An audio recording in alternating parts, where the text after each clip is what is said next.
Bonjour mes choupissons, je suis ravie de vous retrouver pour cette toute nouvelle vidéo. Et cette fois-ci, je sais que ça date un peu, que ça fait un moment en fait qu'elle est prête, mais je n'avais pas eu la possibilité d'enregistrer ma voix par-dessus, donc forcément un petit peu de retard dans les délais, je suis désolée. Mais vous le savez, je travaille beaucoup et il y a beaucoup de projets sur le feu tout le temps, ce qui fait que des fois, ça cafouche.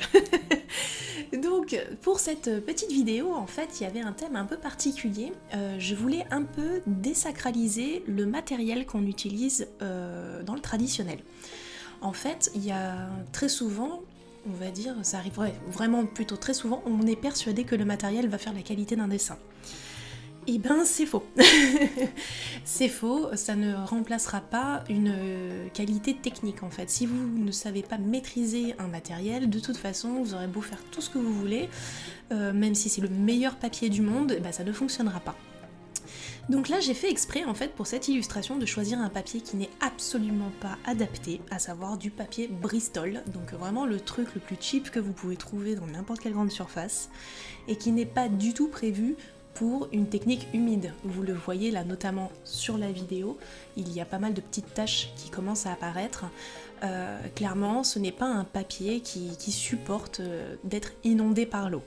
Et je vais donc travailler dessus justement une technique à l'eau. Alors vraiment, c'est très important que vous compreniez que le matériel ne fait pas tout. On va vraiment pouvoir faire un peu tout ce qu'on veut avec tout matériel donné. Donc ne pensez pas qu'il faut forcément avoir beaucoup d'argent pour pouvoir pratiquer l'art ou les techniques humides, etc. C'est pas le cas. Le truc, c'est qu'effectivement, certains matériaux vont nous simplifier la vie. Donc, bien sûr, avoir un bon papier qui va pas granuler dès le début, qui va pas absorber la flotte tout de suite, etc.